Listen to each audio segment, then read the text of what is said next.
ओम।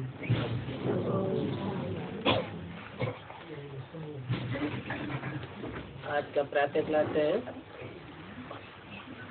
22 जुलाई 1968। बेहद का बाप बेहद के बच्चों को बैठ समझाते हैं।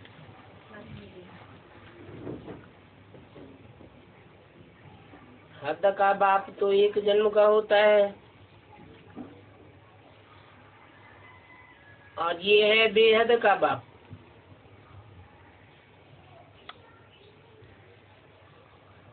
जन्म जन्मांतर आत्मा कार्य करती है, पार्ट बजाती है, तो आत्माओं का बाप भी है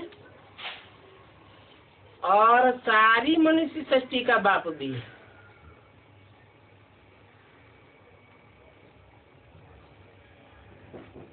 दोनों ही बेहद के बाप हैं और फिर बेहद के बच्चे भी हैं। ये एक जन्म के बच्चे नहीं हैं, जन्म जन्मांतर के बच्चे हैं और थोड़े जन्म लेने वाले बच्चे नहीं हैं, पूरे 84 का चक्र काटने वाले बच्चे हैं। इसलिए बेहद के बच्चे हैं। जो कम जन्म लेने वाली आत्मा रूपी बच्चे हैं वो तो बाप को पूरा पहचान भी नहीं पाते। न पहचानने के कारण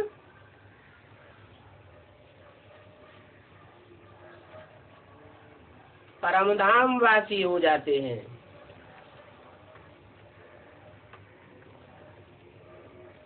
और परमधाम में कुछ न कुछ समय पड़े रहते हैं, उनके जन्म भी कम हो जाते हैं। इसलिए उनको बेहद के बच्चे नहीं कहेंगे। तो बाप भी बेहद का है और बच्चे भी बेहद के हैं। उनकी बुद्धि हद में टिकने वाली नहीं है।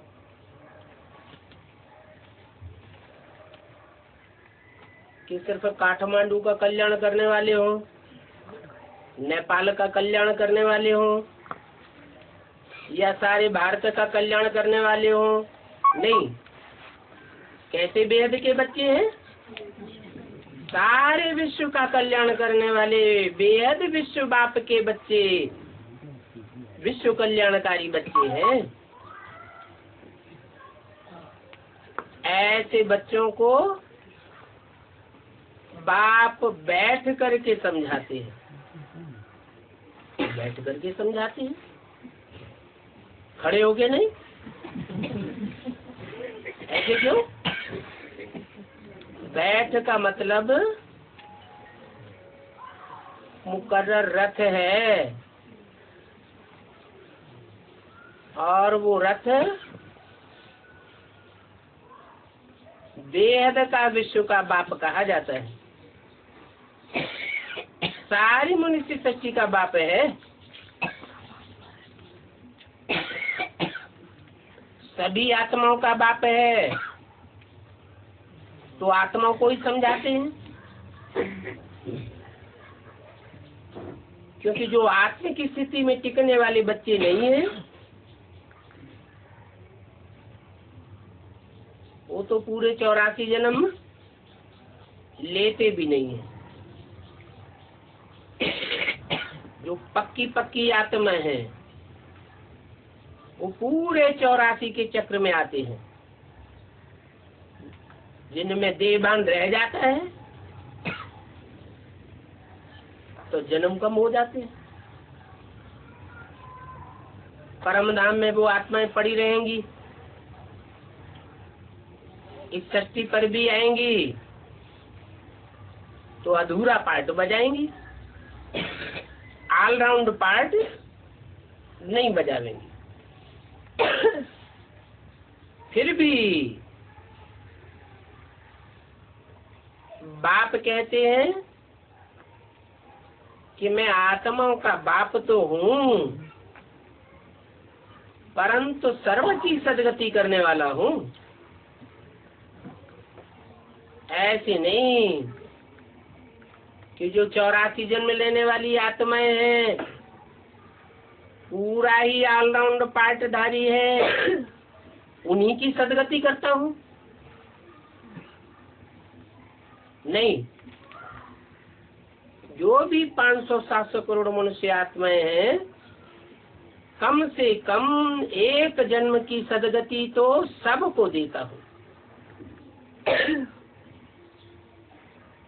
तो सर्व का सदगति दाता कहा जाता है। जो भी आत्माएं हैं उनको जीवात्माएं कहेंगे, क्योंकि जीवन धारण करने वाली आत्माएं हैं।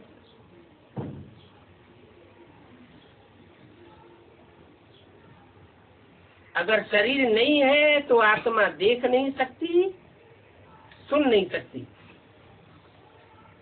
भले ड्रामा के प्लान अनुसार बाप स्वर्ग की स्थापना कर रहे हैं, परंतु बाप कहते हैं मैं स्वर्ग को देखता भी नहीं हूँ।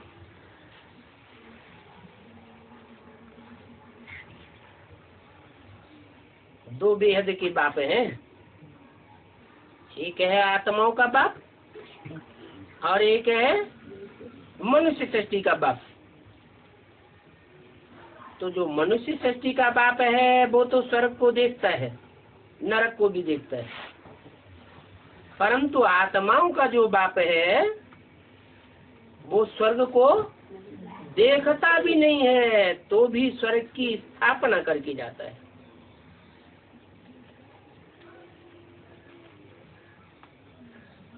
स्वर्ग को वही आत्माएं देख सकती हैं जिनके लिए स्वर्ग का निर्माण किया जाता है।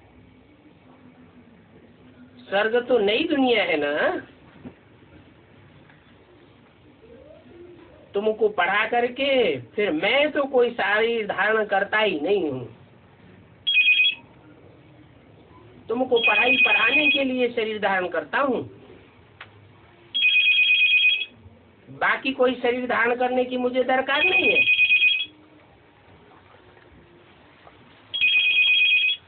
तो बिगर शरीर देखूंगा कैसे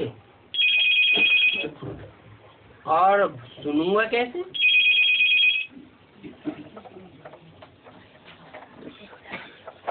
ऐसे नहीं, मैं कोई जहां तहां मौजूद रहता हूँ तुमको देखने और सुनने के लिए नहीं। मैं तो मुकर्रर रथ में आता हूँ तुमको देखने के लिए, तुमको सुनने के लिए, तुम्हारे साथ सर्व संबंध जोड़ने के लिए। तो मैं जहां तहां मौजूद नहीं हूँ, मन सर्वव्यापी नहीं हूँ। आते हैं तो सभी कुछ देखते हैं, इस दुनिया का अच्छा भी देखते हैं और बुरा भी देखते हैं। अच्छे से अच्छे पार्टधारी बच्चों को भी देखते हैं और बुरे से बुरा पार्ट बजाने वाले बच्चों को भी देखते हैं।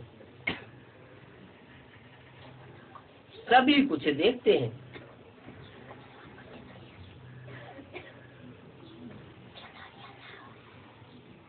परंतु आम सारी दुनिया को देखते हैं और खास तुम बच्चों को देखते हैं। खास भारतवासियों की सदगति के लिए आता हूँ, आम सारी दुनिया की सदगति करता हूँ। तो फिर कह सकते हो कि बाप सिर्फ हम बच्चों को देखते हैं जिनको ये गुलगुल बना करके याद की यात्रा सिखलाते हैं। ये योग अक्षर तो भक्ति मार्ग का है।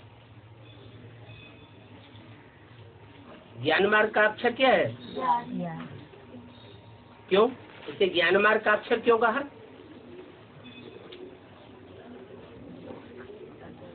इसलिए कहा कि याद उसकी ही आती है जिसको देखा जाता है, सुना जाता है, अनुभव किया जाता है, जिससे सुख मिलता है। वो सन्यासी योग योग करते रहते हैं, भगवान से योग लगावे, परंतु न भगवान को देखते हैं, न सुनते हैं, न उसके साथ सर्व संबंध जोड़ पाते। तो उनका योग प्रैक्टिकल है या इम्प्रैक्टिकल है? वो तो इम्प्रैक्टिकल बात हो गई, और तुम्हारी याद तो प्रैक्टिकल है। तो तुम याद अक्षर कहते हो, ये ज्ञान की बात हुई, समझ की बात हुई। याद उसको ही किया जा सकता है जिसको अनुभव किया जाए, और ज्ञान देने वाला भी एक ही बाप है। क्या योग योग कहते हैं? वो तो बहुतेरे योग हैं। आसन प्राणायाम सिखाते हैं, वो भी योग कह देते हैं। भक्ति को भी योग कह देते हैं, बुद्धि योग कह देते हैं। परंतु वास्तव में तुम्हारा तो एक ही प्रकार की याद है। उन्होंने तो भक्ति में 9 भक्ति कह दिया है, 9 प्रकार की भक्ति। परंतु तुम जो याद करते हो, तुम्हारी फर्स्ट क्लास याद,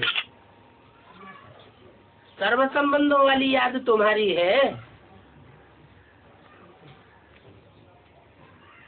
और तुमको याद सिखाने वाला एक ही बाप है। दूसरा कोई ऐसी याद, गहरी याद सिखाई नहीं सकता, क्योंकि वो ज्ञान का सागर है। उनको ही सदगुरु कहा जाता है। बाकी तो गुरु कैसे हैं? सत्य गुरु कहें, बाकी गुरुओं को गुरु कहेंगे, लेकिन सदगुरु नहीं कहेंगे। क्यों नहीं कहेंगे? क्योंकि उनमें से कोई भी सदगति कर ही नहीं सकता, सद युग की स्थापना कर ही नहीं सकता। जो सदगुरु है तो सतयुग की स्थापना करके दिखावे, सच्ची दुनिया बनाकर दिखावे। तो वो है सिर्फ गुरु, और बाप है सदगुरु, और वो एक ही है। वो सच बोलने वाला है।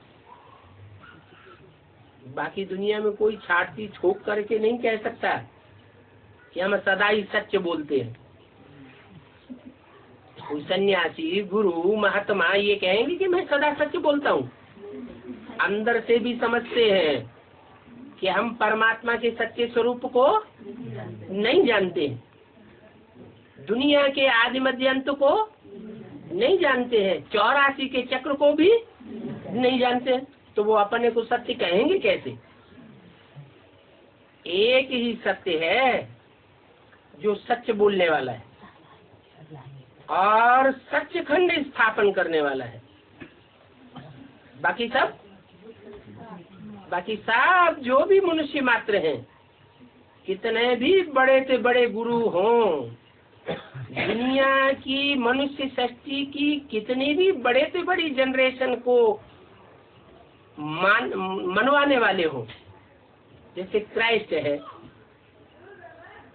150-200 करोड़ संसार में क्रिश्चियंस हैं जो क्राइस्ट को मानते हैं, अपना बाप समझते हैं, धर्म पिता समझते हैं, परंतु सचखंड नहीं स्थापन कर सकते। दुनिया कैसी बनती जाती है? झूठी बनती जाती है। हाँ, भारत सचखंड था, और भारत को सचखंड बाप ने ही आकर के बनाया। और जो धर्म पिताएं आते हैं वो भारत को भी झूठ खंड बनाए देते।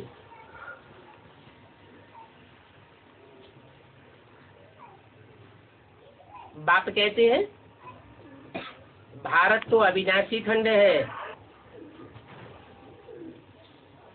और अविनाशी जो है उसका विनाश नहीं हो सकता। जो सत्य है उसका विनाश नहीं हो सकता। जो असत्य है, झूठा है, उसका विनाश हो जाता है। जो भी धर्मखंड हैं और इस्लामी धर्मखंड, अरब देश, क्रिश्चियन धर्मखंड, ब्रिटानिया, अमेरिका आदि, मुस्लिम धर्मखंड, अफगानिस्तान, पाकिस्तान, ईरान, इराक वगैरह, या बौद्ध धर्मखंड, चीन, जापान वगैरह, जो भी धर्मखंड हैं, जो भी धर्म पिताओं ने आकर के धर्म स्थापना की, वो सब विनाश को पाते हैं। पहले भी नहीं थे और जब विनाश होगा तो भी नहीं रहेंगे। लेकिन भारत खंड था और भारत खंड ही रहेगा। क्यों? क्योंकि अविनाशी खंड है और इस अविनाशी खंड की स्थापना करने के लिए सप्त बाप ही आते हैं जो सदा अविनाशी है और अविनाशी तन में आते हैं।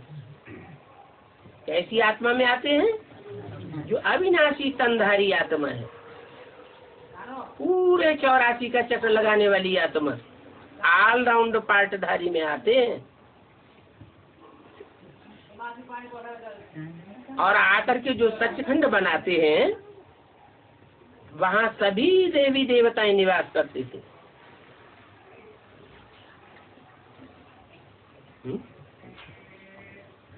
जो सचखंड बनाते हैं उसमें सभी देवी देवताएं निवास करते हैं।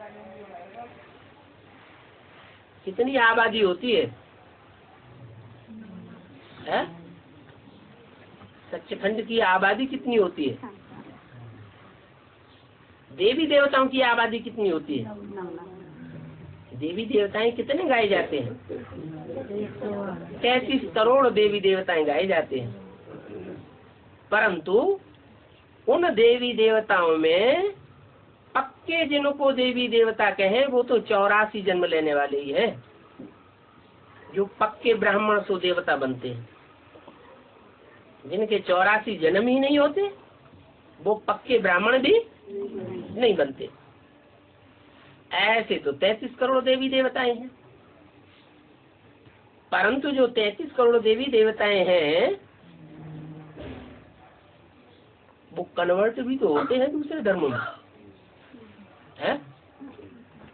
कन्वर्ट होते हैं तो सच्चे हैं या झूठे हैं? वो तो झूठे हो गए।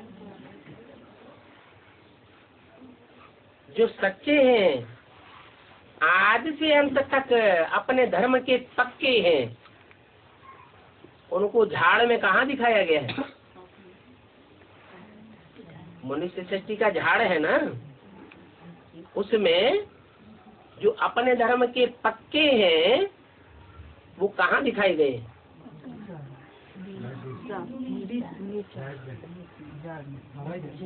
ठुर में दिखाए गए। ठुर जो है आज से लेकर अंत तक ऊंचा ही ऊंचा है, इधर उधर मुड़ने वाला नहीं है। नहीं तो कोई धर्म राइटियस में मुड़ जाते और कोई धर्म लेफ्टिस्ट में मुड़ जाते। तुम जानते हो कि बरोबर हम अभी मनुष्य से देवता बन रहे हैं। अभी माने अभी पुरुषोत्तम संगम युग में हम बरोबर देवता बन रहे हैं। तुम बच्चों को समझाते हैं कि जो सच बाप आया हुआ है उसके साथ अंदर और बाहर सत्य बन करके रहना है। अंदर की सच्चाई क्या होती है और बाहर की सच्चाई क्या होती है? अंदर की सच्चाई है मन के संकल्पों से भी सच्चा बन करके रहना, पूरा पोता मेल बाप को देना, कोई भी मैल माटी अंदर न रह जाए, वो है अंदर की सच्चाई। और बाहर की सच्चाई, बाहर की सच्चाई है एक बाप के साथ संपर्क संबंध और संबंध में आना और दूसरों के साथ विचार में ना जाना, एक का संग करना, अनेकों का संग नहीं करना। पहले तो तुम कदम कदम पर झूठ ही झूठ थे। ये दुनिया ही झूठ खंड है। झूठ खंड में राज्य किसका है? रावण का राज्य है। रावण है ही झूठा। जो सच्चा होगा वो एक मुख की बात करेगा या दो मुहा होगा? एक मुख की बात करेगा। और रावण को कितने मुख है? रावण को 10 मुख है, 10 प्रकार की बातें बनाएगा। जो झूठ बोलने वाला होता है उसको एक झूठ के ऊपर दूसरा, तीसरा, 20 झूठ बोलने पड़ते हैं। जो सच्चा है उसको बार बार बदलने की दरकार होती नहीं। तो बाप कहते हैं ये झूठ छोड़ना पड़ेगा।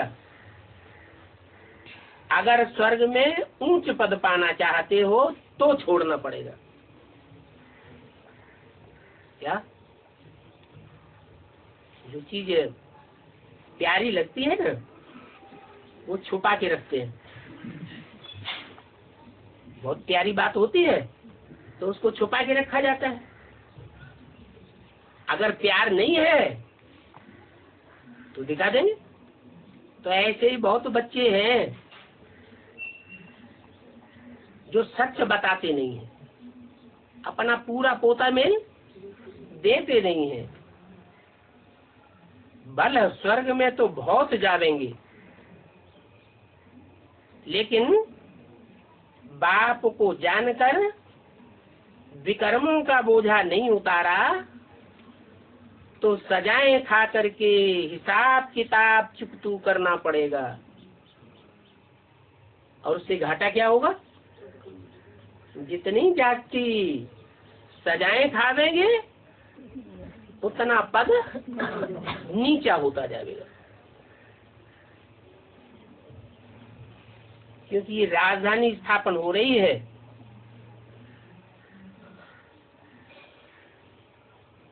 पुरुषोत्तम संगम युग पर। इसमें तो सब प्रकार की चाहिए। महाराजा भी चाहिए, महारानी भी चाहिए, राजाएं भी चाहिए, राज दरबारी भी चाहिए, राज्य अधिकारी भी चाहिए, छोटे बड़े साहूकार भी चाहिए, और प्रजा की कैटेगरीज भी हैं अलग अलग। फर्स्ट क्लास प्रजा, सेकंड क्लास प्रजा, थर्ड क्लास प्रजा, कोई फोर्थ क्लास प्रजा में जाकर के गिरते हैं, चांडाल आदि बन पड़ते हैं। प्रजा वर्ग के भी दास दासी बन पड़ते हैं।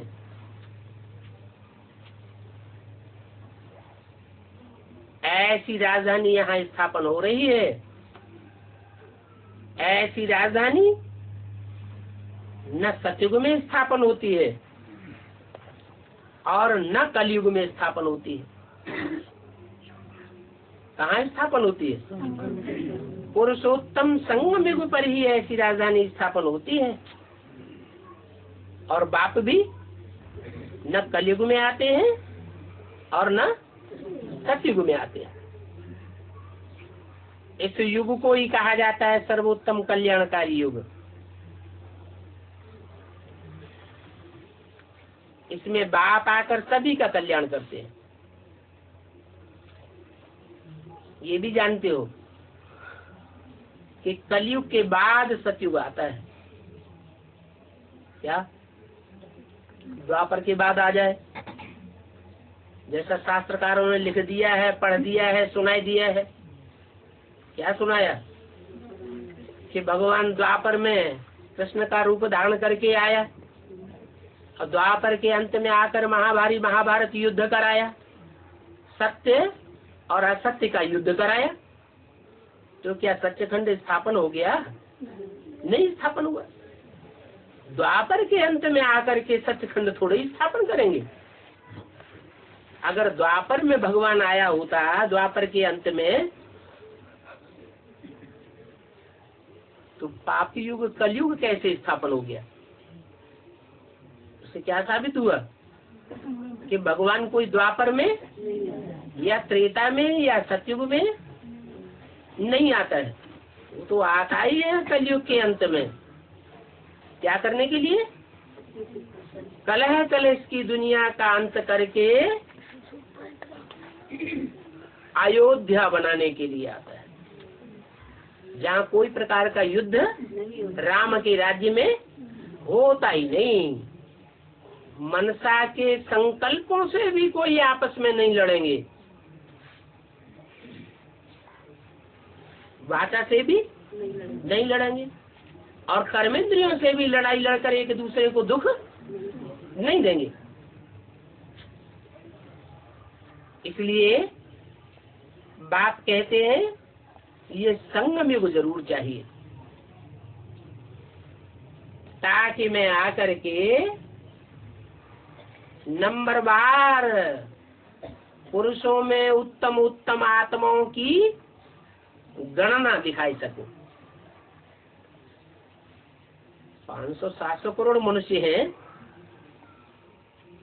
तो सब एक जैसे हैं या नंबरवार हैं? सब नंबरवार हैं। नंबरवार ही षष्ठी पर उतरते हैं और नंबरवार ही षष्ठी से वापस परमधाम में जावेंगे। बाप ने समझाया है, ये पतित पुरानी दुनिया है। जैन भी है, दूर देश का रहने वाला आया देश पर आए, तो पराये देश में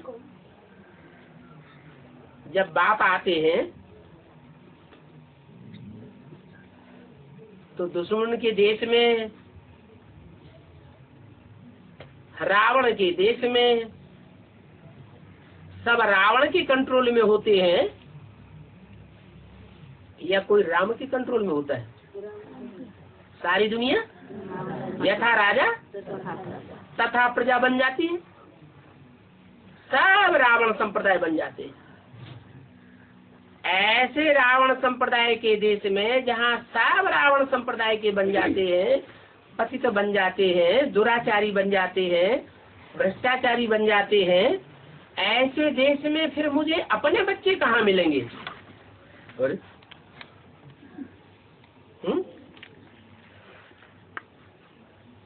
पराये देश में पराये बच्चे होंगे या मेरे बच्चे होंगे?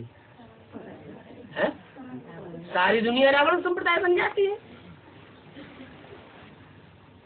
फिर क्या करते हैं?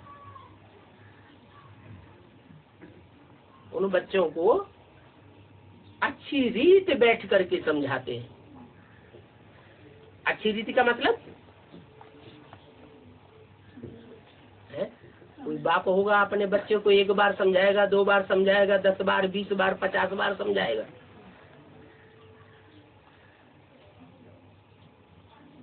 इतना ही तो करेगा। लेकिन ये बाप 70 साल से ऊपर हो गए और अभी तक भी समझाता जाता है, और बच्चे अपनी हठधर्मी नहीं छोड़ रहे।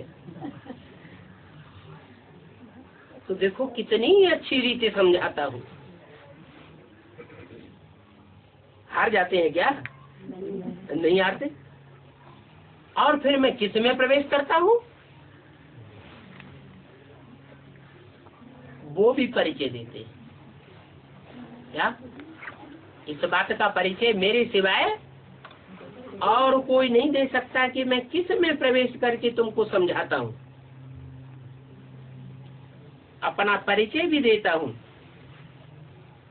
और जिसमें प्रवेश करता हूँ उनका परिचय भी देता हूँ और उनको भी समझाता हूँ। क्या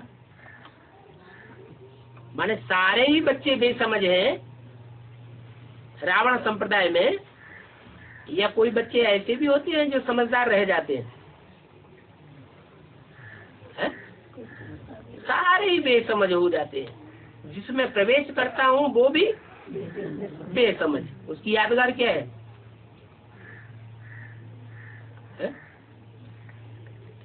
अरे जिसमें प्रवेश करता हूँ, जिसको मैं चुनता हूँ कार्य करने के लिए विशेष, वो भी बेसमझ होता है। उसकी यादगार भी कुछ है क्या? क्या है? शंकर जी की समाधि। समाधि तो तपस्या की यादगार है, वो तो अच्छी बात है। हाँ, पत्थर का लिंग।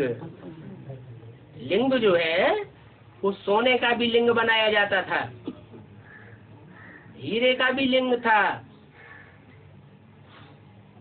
चांदी का भी लिंग बनाया जाता, तांबे का भी लिंग बनाया जाता। और अभी दुनिया में ज्यादा लिंग कुछ प्रकार के मिलते हैं, पत्थर के। लोहे की फिर भी कीमत होती है, पत्थर की तो कोई कीमत नहीं। पत्थर बुद्धि में आकर के प्रवेश करता हूँ और उस पत्थर की भक्त लोग पूजा करते हैं। पत्थर की पूजा करते हैं कि नहीं? भारत में तो खास भारतवासी पत्थर के लिंग की पूजा करते हैं। तो देखो, मैं आकर के उसका भी परिचय देता हूँ कि वो भी इतना पत्थर बुद्धि बन जाता है।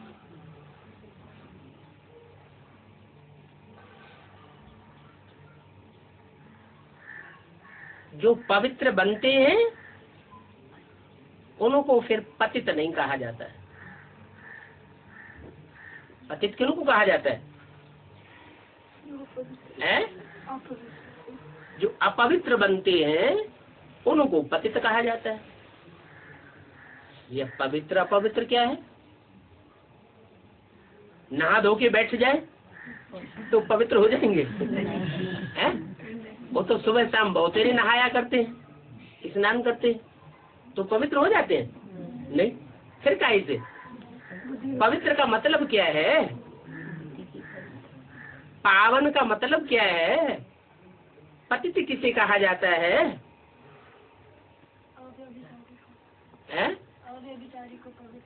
अव्यभिचारी को पतित कहा जाता है?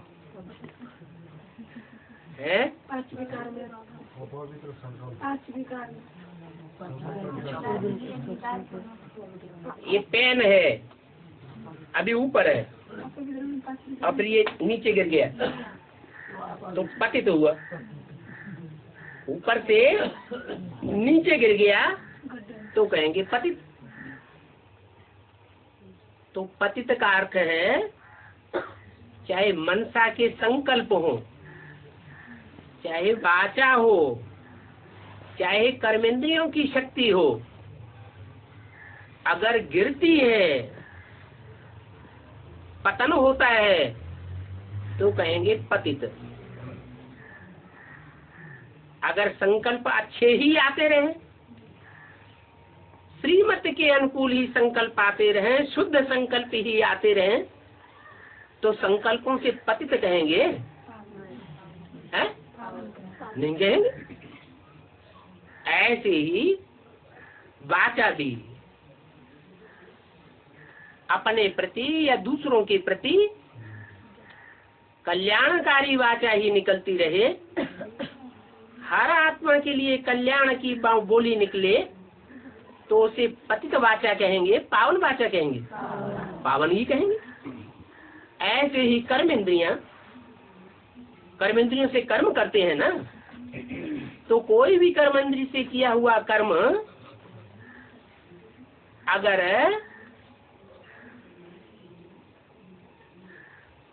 कर्म इंद्रियों को शक्तिहीन बनाता है तो क्या कहेंगे?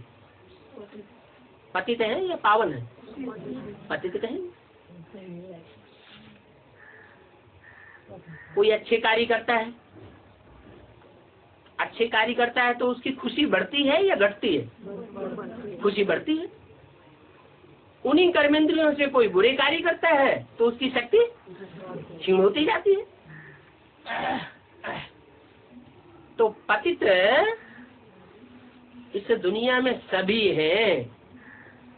बाप आकर के उनको पावन बनना सिखाते हैं।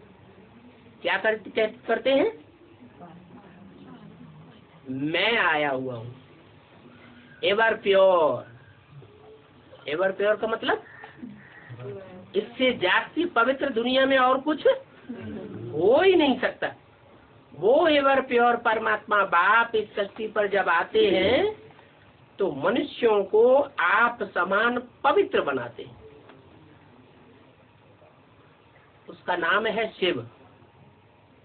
शिव माने कल्याणकारी। माना वो भले पतित तन में आता है, पतित दुनिया में आता है, तो भी जो भी कर्म करता है, कोई भी कर्मेंद्रिय से कर्म करता है, वो पतित कहा जाएगा या पावन कहा जाएगा? रिजल्ट में पावन कर्म ही करे साबित होगा, पतित कर्म साबित नहीं हो सकता। इसलिए सदा शिव कहा जाता है। सदा शिव माने सदा काल पावन है। नहीं तो मनुष्यों की तो ये आदत है, खास करके काम और क्रोध के बारे में, कि वे दुष्ट संग में आ जाते हैं तो लेप छेप जरूर लग जाता है।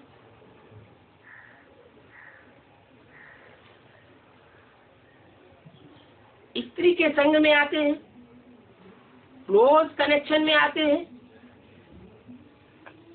तो क्षीणता जरूर हो जाती है। चाहे 33 करोड़ देवताएं ही क्यों न हो, उनकी भी लिंग इंद्रिय पूजी नहीं जाती। क्यों नहीं पूजी जाती? आंख, नाक, कान, हाथ, पांव सबके लिए कहा जाता है कमल नयन, कमल मुख, कमल पाद, कमल हस्त कहते हैं ना। उनको कमल फूल की शिक्षा वो उदाहरण देंगे, लेकिन उनके लिंग को कोई पूजता नहीं है। और शिव के लिंग को भी पूजा जाता है, विग्रह को भी पूजते हैं। शंकर का जो मूर्ति है वो पूजी जाती है कि नहीं? पूजी जाती है, लेकिन ज्यादा पूजा किस रूप में मिलती है? क्यों? इसलिए पूजा कर मिलती है कि उन्होंने ऐसी स्टेज में भी रह करके भी पतन को प्राप्त नहीं किया, कोई को दुख अनुभव नहीं हुआ। नहीं तो मनुष्य जो है वो ऐसी कंट्रोलिंग पावर धारण नहीं कर पाते। तो बोला सारी दुनिया इस समय पतित बन जाती है, मैं आकर के उनको नंबरवार पावन बनाता हूँ।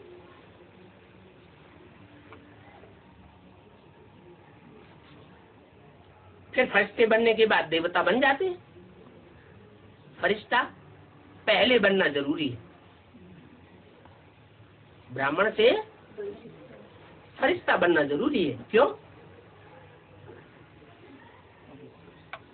ब्राह्मणों का संसर्ग संपर्क जो है फर्श की दुनिया वालों से हो सकता है, लेकिन फरिश्ता का संबंध या अटैचमेंट कोई भी फर्श की दुनिया वाले से या फर्श की दुनिया के कोई पदार्थ से नहीं होता है। वो सदैव उपराम रहता है।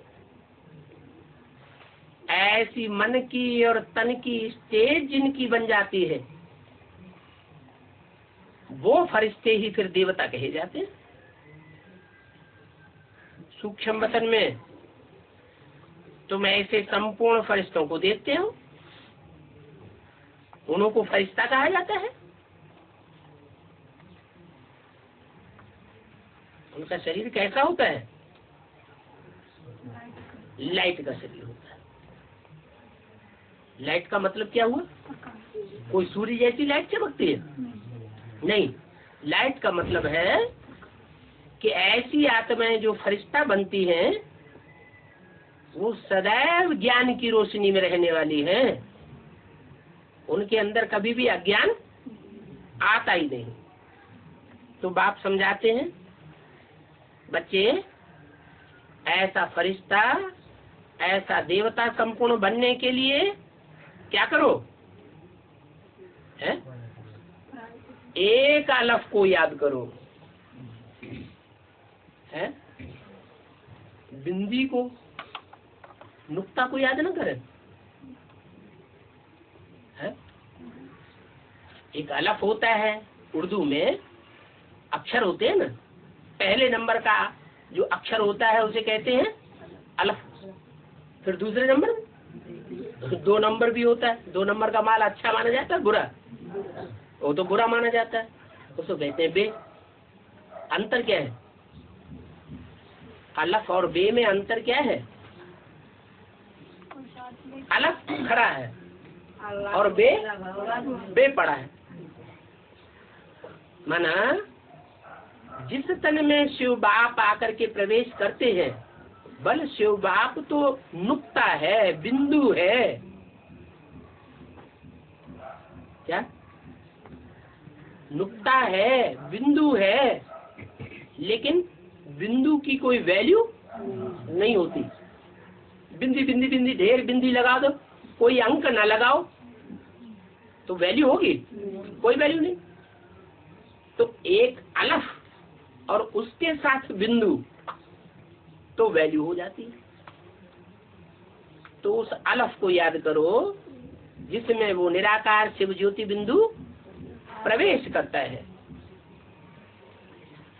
अलफ माने बाबा, बाबा माने साकार और निराकार का मेल। उनको फिर अल्लाह भी कहते हैं। अल्लाह माने सबसे ऊंचा। ऊंचा कोई कब बनता है?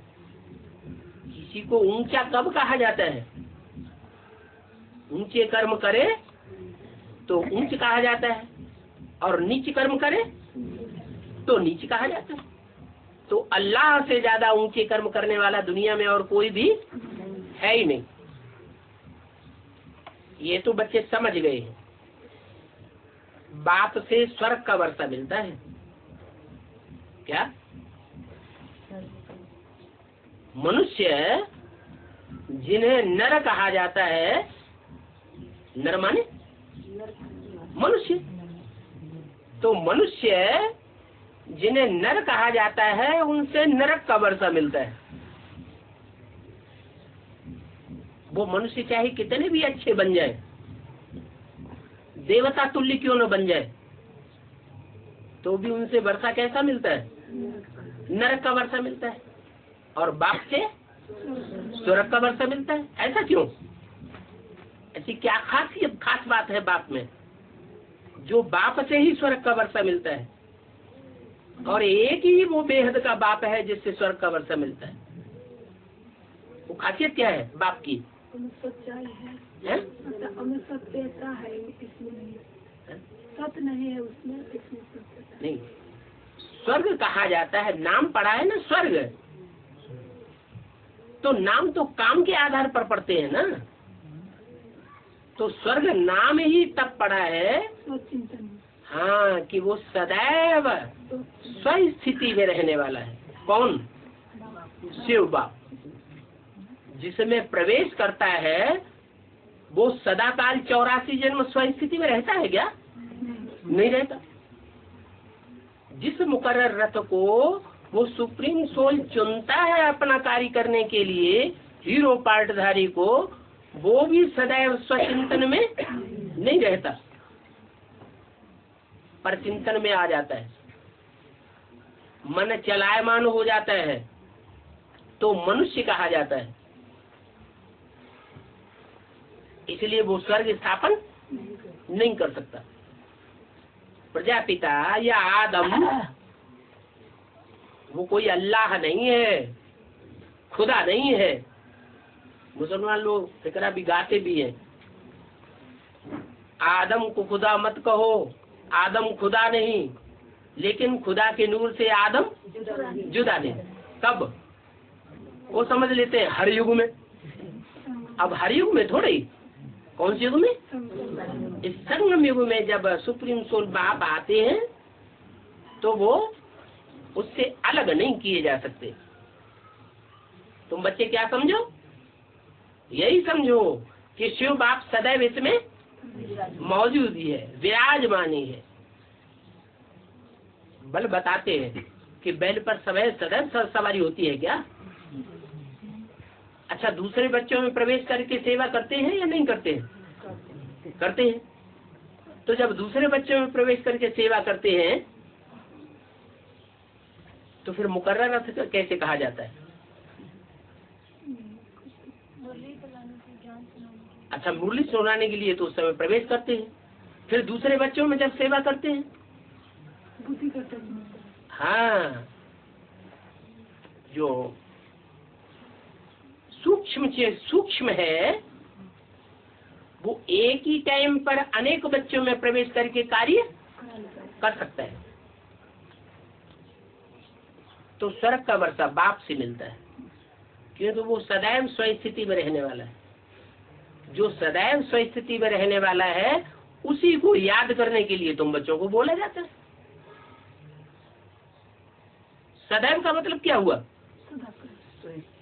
सदैव का मतलब कोई भी कर्म करे, दुनिया की नजरों में देखने में आता है ये तो नीच कर्म करता है, लेकिन वो नीच कर्म उनको दिखाई पड़ता है, लेकिन वास्तव में वो रिजल्ट में ये देखने में आवेगा कि वो नीच कर्म नहीं है। तो बोला वो सदैव स्वस्थिति में रहने वाला बाप ही स्वर्ग स्थापन करते हैं। कैसे स्वर्ग की रचना रचते हैं वो भी समझाया है। याद की यात्रा से और ज्ञान से स्वर्ग की रचना करते हैं। भक्ति में ज्ञान नहीं होता है। क्यों? कैसे साबित हो कि भक्ति में ज्ञान नहीं होता है? भक्ति में बुद्धि भागती रहती है, कहीं बुद्धि को ठिकाना नहीं मिलता है। और ज्ञान में बुद्धि को ठिकाना मिल जाता है कि ये है ऊंच से ऊंच बाप। इस ऊंच से ऊंच बाप के संग के रंग में रहने से हम जरूर ऊंच बनेंगे।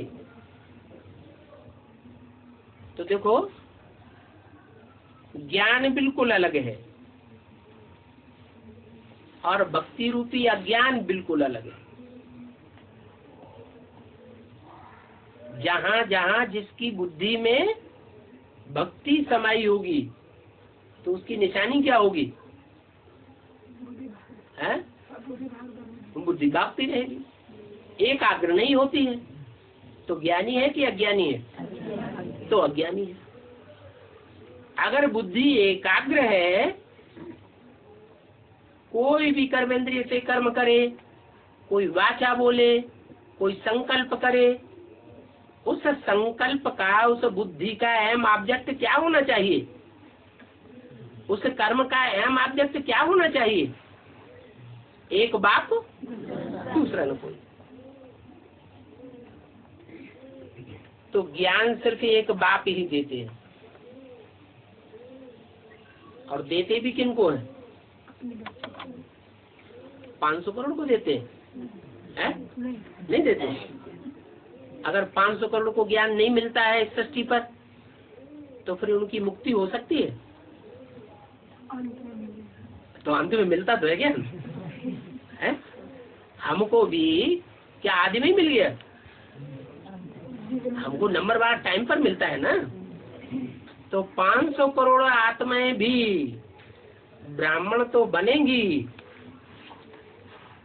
और जब ब्राह्मण बनेंगी तो इससे साबित होता है तो ब्रह्मा की औलाद भी अपने को स्वीकार करेंगे कि सारी सृष्टि का रचयिता एक ब्रह्मा बाप है। सारी मनुष्य सृष्टि उस गॉड फादर को मानेगी। तो एक ही बाप है और सारी मनुष्य सृष्टि को ब्राह्मण बना करके उनको ज्ञान देता है। तो देखो ब्राह्मण चोटी है, ऊंचते ऊंच तुम ब्राह्मण हो, फिर बायजोली खेलते हो क्या? ब्राह्मण बनते हैं, ब्रह्मा की संतान अपन को समझते हैं, फिर संतान बनने के बाद क्या करते हैं? बच्चा पैदा होता है, पैदा तो माँ से होता है, हुआ ना पैदा, तो माता के ही संसर्ग संपर्क में रहता है जिंदगी भर, या औरों का भी संग का रंग लगता रहता है, औरों का भी लगता है। तो फिर क्या हुआ रिजल्ट? संग का रंग जब औरों का लगेगा तो नीचे गिरेगा या ऊपर उठेगा? बच्चा बुद्धि ही बना रहेगा या शरीर बुद्धि कहा जाता है? बच्चा बुद्धि कहाँ रहता है? हाँ, शरीर बुद्धि हो जाती है, जवान हो जाता है, बुढ़ा हो जाता है, कितना मन चंचल हो जाता है। बच्चा है तो महात्मा कहा जाता है, कोई विकार उसमें नहीं होता है, और जो जो बड़ा होता जाता है उतना ज्यादा विकारी बुद्धि बन जाती है। तो ऐसे ही तुम बच्चे पहले ब्राह्मण बनते हो, ब्रह्मा की औलाद अपन को विश्वास करते हो, निश्चय बुद्धि बनते हो। फिर बाद में क्या होता है? ब्राह्मण बनने के बाद फिर शूटिंग शुरू होती है, चारों युगों की रिहर्सल शुरू होती है। तो संगम युग में 84 जन्म मान लो किसी ने लिए हैं, तो जिन जिन 84 जन्मों में जिन जिन आत्माओं के संसर्ग संपर्क में आया होगा, वो ब्राह्मण जीवन में वो शूटिंग होगी या नहीं होगी? फिर निश्चय होगी। तो फिर मेंटलिटी नीचे गिरेगी या ऊपर उठेगी? नीचे गिरेगी। क्यों नीचे गिरेगी? बाप ने तो सिखाई दिया, एक बाप दूसरा न कोई, दूसरे को याद मत करो, एक बाप को ही याद करना। लेकिन 63 जन्मों के संस्कार देहभान के पड़े हुए हैं। देहभान के संस्कार होने के कारण बार बार आत्मा देहधारियों की तरफ आकृष्ट हो जाती है और वो शूटिंग हो जाती है। अभी भी हम देखें कि हम बेसिक ज्ञान में आए, तो जब बेसिक ज्ञान में आए थे तब कितनी खुशी थी शुरुआत में, फिर बाद में क्या हुआ? बाद में खुशी गायब हो गई। ऐसे ही एडवांस में भी होता है। एडवांस में जब आते हैं, बाप के ऊपर निश्चय होता है, कोई सरेंडर भी हो जाते हैं, तन से मन से धन से अर्पण में हो जाते हैं, क्योंकि बहुत खुशी बढ़ गई, नशा कर गया। फिर बाद में फिर अवस्था नीचे जरूर, ये ड्रामा बना हुआ है, इसमें कोई कुछ कर नहीं सकता। हाँ, इतना हो सकता है कि कोई की गिरने की गति धीमी होती है और कोई की गिरने की गति तीव्र होती है। मान लो इस्लाम धर्म में कन्वर्ट होने वाला सतयुग का नारायण है, सेकंड नारायण है। वो सेकंड नारायण जब द्वापर में पहुंचेगा तो पहले वो ही पतित बनेगा इब्राहिम के द्वारा, कि कोई दूसरा देवता पतित बनेगा? पहले वो ही पतित बनेगा, उसके पीछे फिर दूसरों का नंबर लगेगा।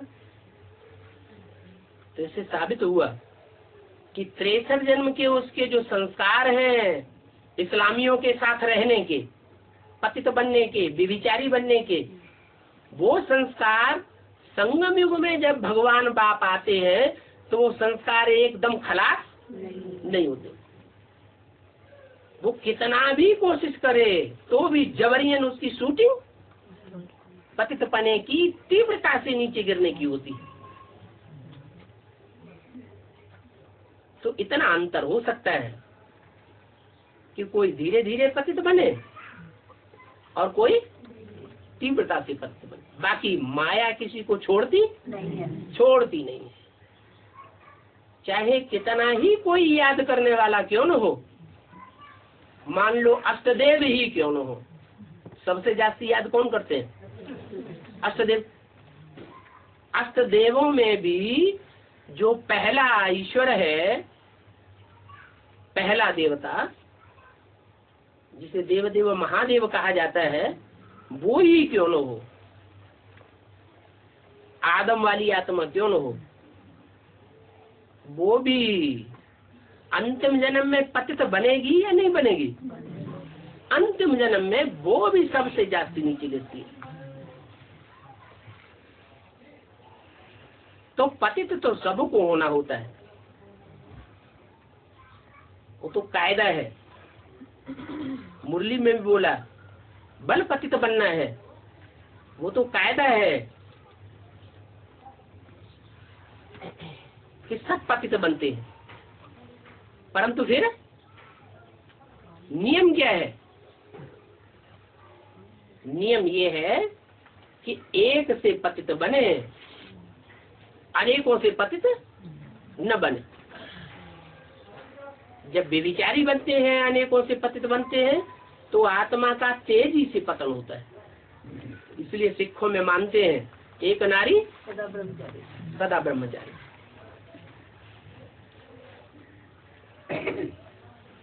तो कोई आत्मा तेजी से पतित होती है और कोई आत्मा धीमी गति से पतित होती है। भले धीमी गति से पतित होती है, फिर भी अंतिम जन्म में उसको भी नीचे गिरना है।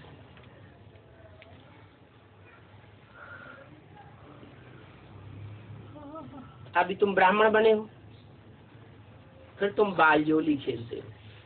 बाबा बालजोली का अर्थ जब मंदिर में जाते हैं तो उसकी परिक्रमा लगाते हैं, या कोई तीर्थ स्थान में जाते हैं तो सारे ही तीर्थ की परिक्रमा लगाते हैं। और उस परिक्रमा में कोई बालजोली खेलते हुए जाते हैं, माने सर नीचे कर दिए, पाँव ऊपर कर दिए, फिर पाँव नीचे, फिर सर ऊपर, ऐसे गुलाटी खाते हुए प्रदक्षिणे करते हैं, चक्कर काटते हैं मंदिर के। तो तुम बालजोली खेलते हो, ब्राह्मण बनते हो, ब्राह्मण चोटी बनते हो। चोटी तो ऊपर होती है, फिर क्या करते हो? चोटी को एड़ी से मिला देते हो। सतयुगी से कलयुगी बन जाते हो। अभी ऊँची स्टेज दाहिना क्यों घूमते हैं? दाहिना माए क्यों घूमते हैं? दाहिना हाथ तरफ घूम जाते हैं बाजरी खेलने वाले। हाँ, बाया नहीं घूमते, दाया साइड क्यों घूमते बाबा? इसका असर क्या होगा? जो दाएं हाथ घूमते, ऐसी बात नहीं है कि सभी दाएं हाथ घूमते हैं। आपने देखा होगा कि सब दाएं हाथ घूमते हैं, ऐसा नहीं है। पंडित जी तो कहते हैं कि दाहिने से घूमो। हाँ, कौन कहते हैं? पंडित जी कहते दाहिने घूम जाओ। हाँ, पंडित कहते हैं। तो पंडित में बड़े से बड़ा पंडित कौन है? शिव बाबा। वो कहते हैं दाएं हाथ घूमो। घूमना ही है तो कहाँ घूमो? राइट हाथ में घूमो, लेफ्ट हाथ में तो मत घूमो, व्यभिचारी तो मत बनो। तो अभी तुम ब्राह्मण हो, फिर तुम बालजोली खेलेंगे। ब्राह्मण बनकर के फिर नीचे ऊपर होते रहते हैं। ब्राह्मण से देवता, देवता से क्षत्रिय, वैश्य, शूद्र, इसको कहा जाता है विराट रूप। जो बच्चों को चित्र दिखाया है, विराट रूप में क्या दिखाते हैं? सिर्फ देवताओं को ही दिखाते हैं। विराट रूप में सिर्फ भगवान को ही दिखाया है या जानवरों को भी दिखाते हैं? कीट, पशु, पक्षी, पतंगे सब दिखाए हुए। इसका मतलब सब ऊंची स्टेज से नीची स्टेज में और नीचे से ऊपर की स्टेज में गिरते रहते हैं।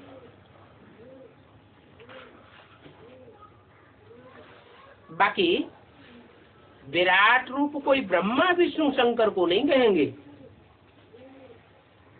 क्यों? ब्रह्मा जिसको दाढ़ी मूछ दिखाते हैं, जिसकी पूजा नहीं होती, और वही ब्रह्मा जगदम्बा के रूप में बिना दाढ़ी मूछ के दिखाया जाता है। जगदम्बा कहो, ब्रह्मा कहो, अर्थ एक ही है कि अलग अलग है? जगदम्बा माने सारी जगत की अम्बा, ब्रह्म माने बड़ी, माँ माने माँ, बड़ी से बड़ी माँ, तो अर्थ तो एक ही हो जाता है। तो ब्रह्मा को विराट रूप नहीं कहेंगे। क्यों? क्योंकि ब्रह्मा तो अधूरा है। भले जगदम्बा बन जाए तो भी जगदम्बा मनुष्य जीवन का लक्ष्य नहीं है। है? है? नर का लक्ष्य क्या है? लक्ष्मी बनना लक्ष्य है, नर से नारायण बनना लक्ष्य है, लेकिन जगदम्बा बनना लक्ष्य नहीं है। तो ब्रह्मा कोई संपूर्ण रूप नहीं है, ऊंचे से ऊंचा रूप नहीं है। इसलिए ब्रह्मा को 3 पुरियों में सबसे नीचे तबक्के में दिखाते हैं। बेसिक वाला कहते संपूर्ण बन गया है ब्रह्मा है? बेसिक में बोलते हैं संपूर्ण बन गया है ब्रह्मा। और संपूर्ण की फिर पूजा होती है कि नहीं होती है? ये भी तो कहते हैं संपूर्ण की पूजा होती है। बेसिक में बोलते हैं। हाँ बोलते हैं, तो उनसे पूछो, तुम ये भी तो कहते हो संपूर्ण की पूजा होती है।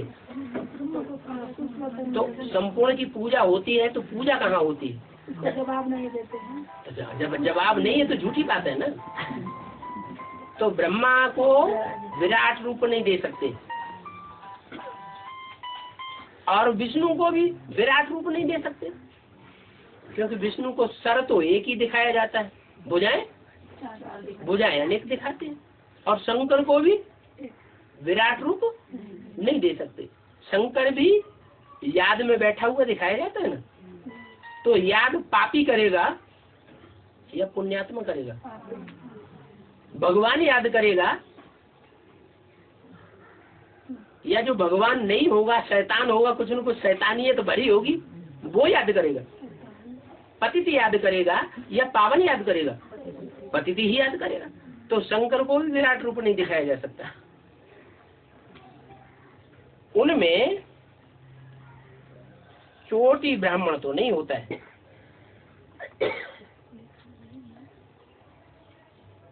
तुम जानते हो कि बाप ब्रह्मा तन में आते हैं, बना पतित में आते हैं या पावन में आते हैं? पतित में आते हैं। दुनिया में ये बात कोई नहीं जानता। क्या बात? कि सुप्रीम सोल बाप, अल्लाह कहो, गॉड फादर कहो, वो ब्रह्मा के तन में आता है।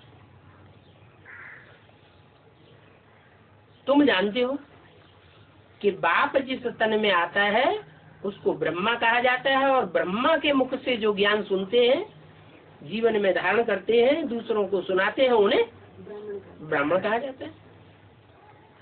ब्राह्मणों को बाप पढ़ाते हैं। जो ब्रह्मा की औलाद नहीं बने उनको बाप नहीं पढ़ाते। तो ब्राह्मण कुल ही सर्वोत्तम है, जबकि बाप आकर पढ़ाते हैं। और इस पढ़ाई में टाइम भी लगता है। क्या?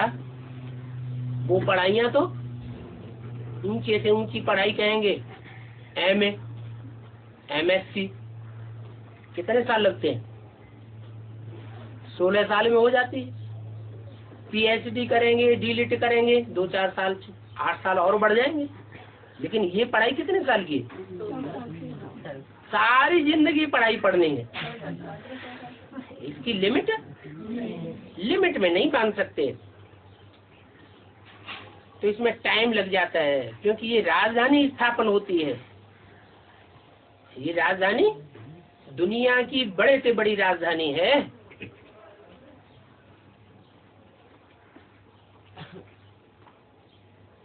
और कोई पुरुषोत्तम संगम युग नहीं होता जब कि तुम इतने ऊंचे से ऊंचे पुरुषोत्तम बनो।